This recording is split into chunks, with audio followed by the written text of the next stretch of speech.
In today's video, I'm gonna give you the top 5 tips to make your turns as awesome as possible.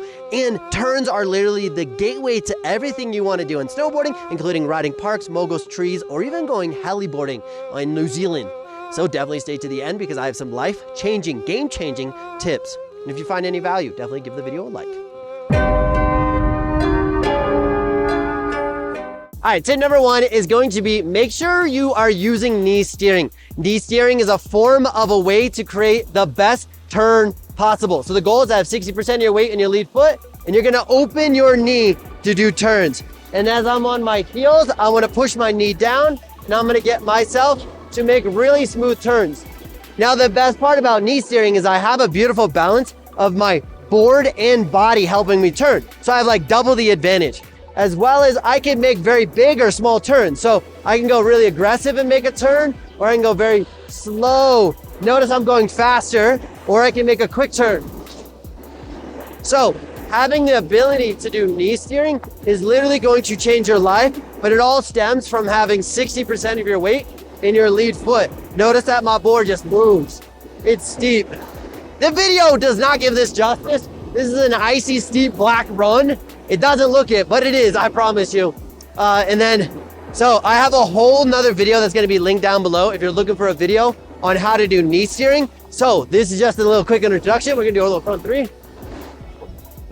Have fun, look cool. Snow lovers, the season is here, and you know what that means. It's time to hit the slopes. And I know you're looking for a pair of goggles that balance function and fashion. Well, check out these Benetek viewfinder goggles. Every goggle comes with 2 lenses, including one dark lens for these crazy sunny days and a low light for those other times. And these lenses are magnetic, so you can swap lenses in literally no time. Try these goggles with no risk with our money back guaranteed. Click the link below for more information. Tip number 2 when it comes to turns. A lot of people struggle and crash when their timing is off on your turn. For example, I'm on a hillside edge right now, looking around, make sure I don't die. I'm on a hillside edge. If I dump my toes too early, I may end up like catching an edge and falling. So I actually want to make sure that I'm doing my turns in 3 stages. So I have step 1 is across the fall line. Step 2 is get my board down the fall line. Step 3, then I turn. So if you ever feel like you're struggling, or you're like struggling, there's a lot of resistance on your board, it's most likely that you're not having step 1, step 2, step 3. Now we can make our turns quick, but they don't have to be so like step 1, 2, 3, but it's like, I can still do that. Notice how I'm changing. I'm not catching an edge. I'm still focusing on that turn, even though they're short. But my step 1 doesn't have to always be across the hill. But the timing helps a lot. And we can of course work on timing where I'm gonna go a little bit more across the fall line. Yes, I'm gonna change edges right here, but I'm doing it in a manner that is with the flow of the road.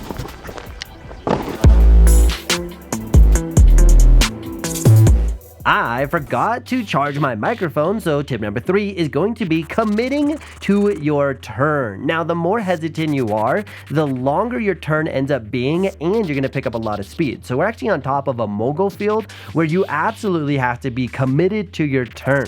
So as we're cruising around, I'm trying to demonstrate how challenging it is when you're not committed to your turn. So I'm going to be in that backseat position, and I'm going to start to veer off to the left hand side towards that rope. So if I don't get myself to go on this toe side turn, I theoretically could take this whole thing out, but I'm also going to pick up a lot of speed and then have to somehow slam on the brakes.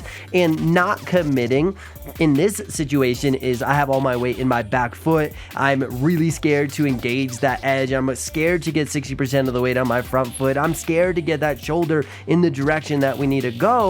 So then all of a sudden I'm in like a very weird position and I'm not able to actually do what I need to do. And as a beginner snowboard, it can be really challenging. But as I'm here in the moguls, I'm going to start on my hillside edge. Notice that my lead shoulder is pointing in the direction I'm going, and I immediately get to that toe side edge. Notice that I'm not picking up a lot of speed. I'm not going super crazy and wild because I'm able to commit to the turn, get my board to go across the fall line, and I'm able to manage my speed instantaneously. As soon as my board is across the fall line, I I slow down. Yeah, my board is pointed downhill just a little bit, but if I can get my board across the fall line, I can get myself committed, the faster and the better and the easier and the more awesome my snowboard experience is going to be. Now we're traversing across the hill, trying to find some awesome bumps / stay in the sun. So now that we're here, I am talking about, well, as long as my weight is inside the turn, I'm going to be able to get that edge engaged, making that really rapid turn. So what we're going to do here is actually we're going to go kind of do a little spin, but I'm committed. The thing about the spin is as long as I'm committed to the strong body position and doing exactly what I need to do, that was actually a really safe situation. It wasn't reckless because I've committed. Now I'm committing to taking the speed, hitting the jump. I'm committed to landing, and then you're going to notice that I was able to absorb that bump and that impact because I was in a strong, committed, athletic position.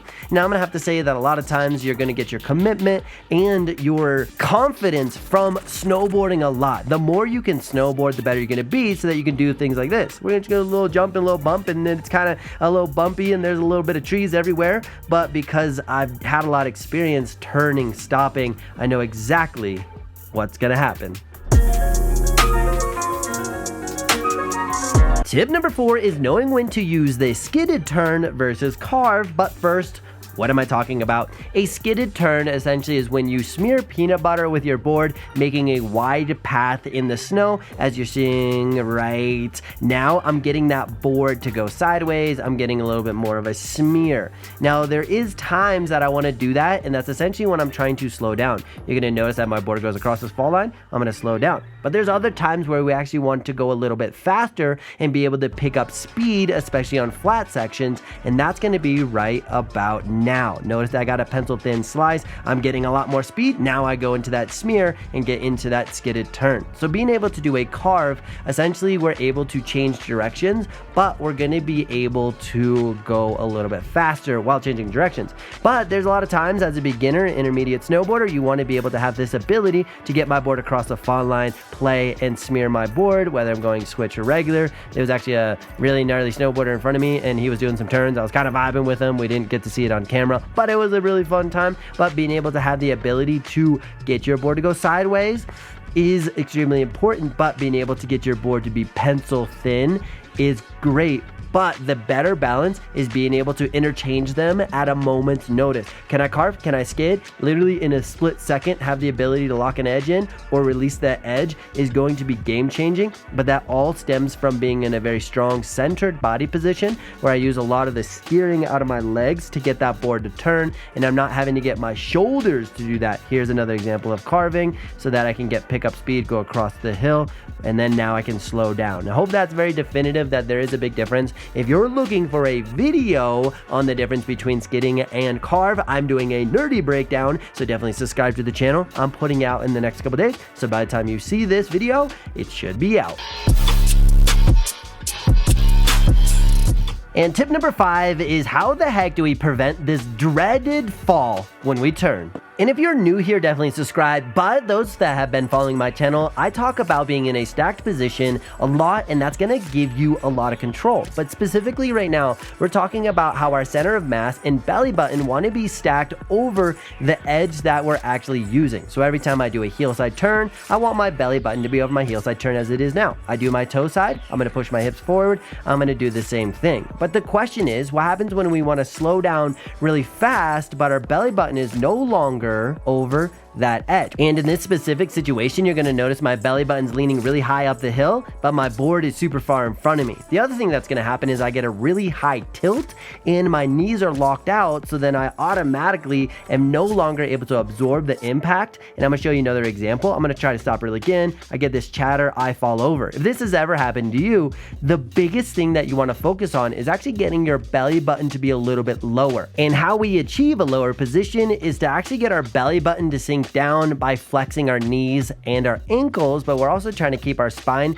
a bit more upright. That's going to give us a better body position to get low and not have to be so inclinated or tilted up the hill. By doing that, we're going to have a lot more control. Here in a second, I'm going to show you a very aggressive stop, but notice that I have a better knee position, better hip position. My spine's more upright. I can still stop really fast, but I'm not falling over only because my belly button is not so far. And you just saw an example of the toe side turn as well. If I can get myself to be lower, have that super aggressive stop or edge angle, but I can not have to be tilted or leaned into the hill so much, you're literally going to be able to stay on your feet all the time. And this is a very common challenge that beginner snowboarders have, is they try to slam on the brakes, they lean back, they forgot to bend their knees, and fall over. If you're finding any value, give it a like, but we got more tips. Tip number 6 is if you always lean uphill, you'll never catch an edge, even if you're doing really fun spins like this. Now, it looks complicated in what I'm doing, but the whole principle is if I can always lean uphill, I will never catch an edge. And if I lean downhill, boom, edge catch. So our goal is on our heel side edge to be leaning back and lifting up our toes.